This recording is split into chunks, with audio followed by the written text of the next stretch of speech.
Tay! Mga kababayan ko! Tay, harap ko! Gising na! Ito po ang pinakawalang iyang administrasyon sa ating kasaysayan. Dito natin napatunayan na ang isang namumuno pagka ito po ay adik, wala po talaga tayong makukuhang magandang resulta o pagmamahal sa atin. Nakakalungkot po ditong mga nakaraang araw nakiusap ang adik na si Bongbong Marcos kay Senador Marcoleta. Sinabi niya, Senador, naniniwala ako sa integridad mo, sa paninindigan mo. Kaya, nakikiusap ako sa iyo na umpisahan mo na ang pag-iimbestiga sa mga korap na congressman at iba pang mga politiko. Kaya pa? After a week, tingnan niyo po bilang pangako ng adik na presidente, siya mismo ang bumaluktot sa kanyang sinabi.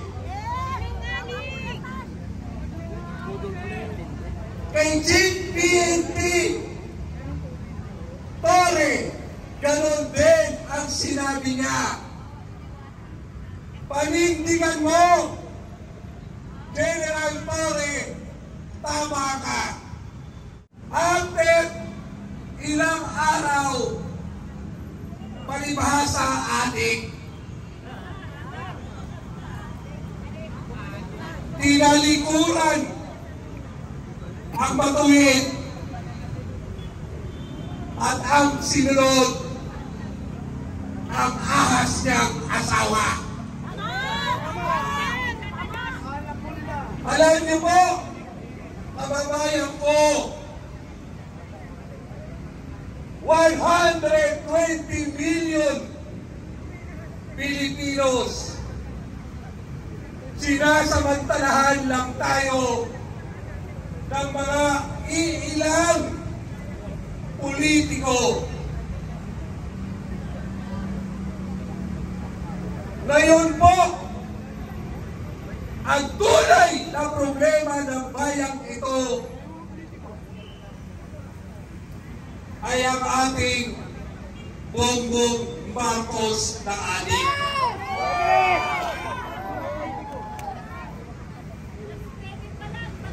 Dito ko po lagi kong sinasabi, nung kapitan pa lang ako ng Barangay Batasan Hills, maraming adik, maraming baluktot, maraming iskalawag na pulis. Di ngayon, ipinaglaban ko ang aking mga kabarangay. At muli kong sinasabi,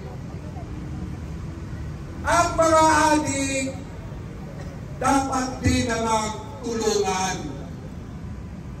Sa Quezon City nga, ang biktima ng droga, ang tawag namin yan, health problem na. Mga kababayan ko, ilang pangako pa ba ang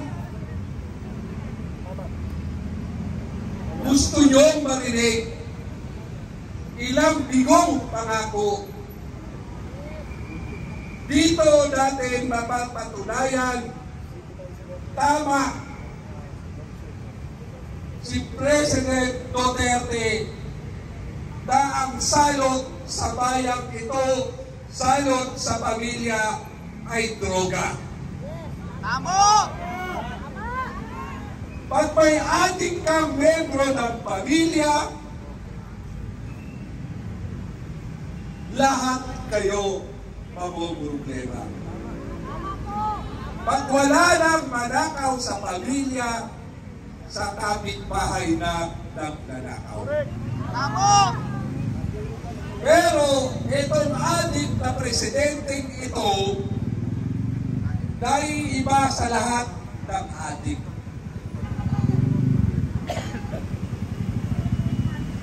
Dahil cocaine ang tinitira. Ang tigas kasi ng ulo nating Pilipino. Sinabihan na tayo na may problema ang Bongbong Marcos na ito. At yung problema na sinasabi sa kanya, adik siya, hindi lang naman ngayon yan. Kahit noong teenager pa yan, issue na sa kanya yan. Kaya lang tayo mga Pilipino, maawain tayo. Mahilig tayo magbigay ng second chance. Dahil naniniwala ang Pilipino na lahat ay may pagbabago. Pero ang problema ng pamilyang ito, never na nagbago. Pinagbigyan na ng mamamayang Pilipino na ibangon niya ang reputasyon ng pamilya nila. Pero dahil adik na, hindi lang sa kuting ang problema, pati na sa pera ng bayan. Tamo! Adik na nga, under pa sa asawa. Buti sana kung mistisa ang asawa.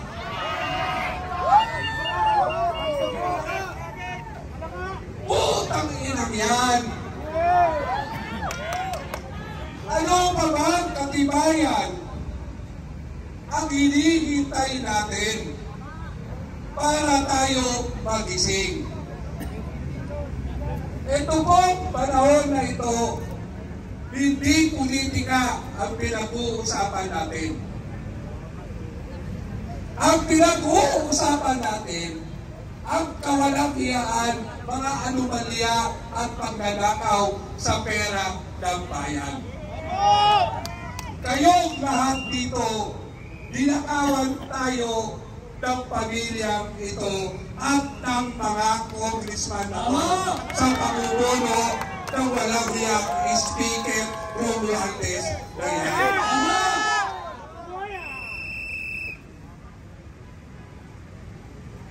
Ano pa ba ho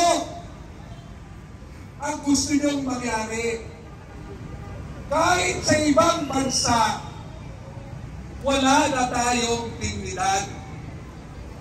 Inaayuhan na tayo.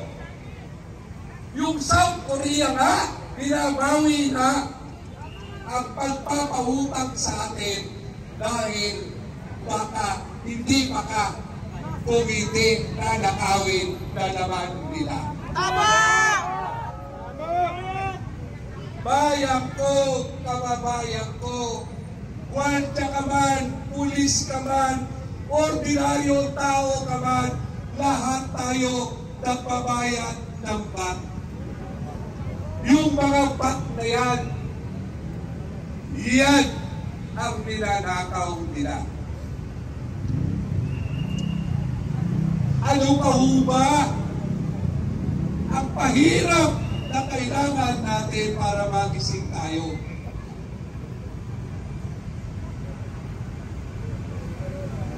Ulat sa pulba, eto ba tayong mga Pilipino, kahit tong panahon pa Nilabayani natin si Jose Rizal na ang kalaban natin ay kapwa Pilipino.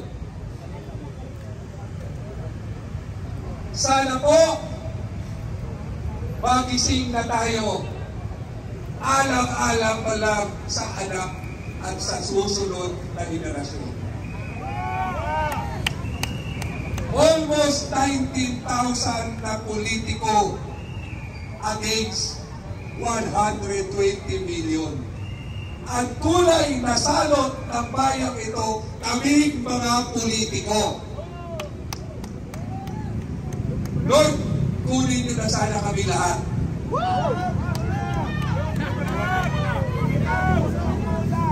Mauna lang muna sila. Iwan ka muna. Pakiusap po, tumatayo ako rito bilang isang tatay. Tatay ng aking mga anak. Ang aking bunso, abogada. Ang pangalawa ko, doktora. Ang panganay ko, kasama ko ngayon, graduate na at may apo na ako. 67 years old na ako. Pero bakit nandito ako? Dahil mahal ko ang bayan ko. At ipaglalaban ko ang mga kababayan ko.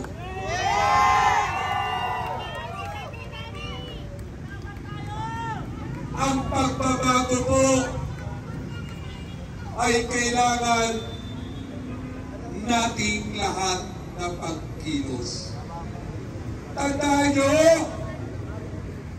ang kasabihan, kung ano ang tinanim natin, siya ang ating inaani ngayon. Nagpapabayad kasi kayo sa eleksyon. Sa halagang 1,000, halagang 1,500, kahit hindi nyo kakilala, binoboto nyo ka. Tingnan nyo ngayon yung mga congressman ninyo. Meron namang hindi nananalong congressman ah. Pag magdanakaw ang ama, magnanakaw na rin ang membro ng pamilya. Gusto nyo po ba mapaon na tayo? Paon na ho tayo sa utang.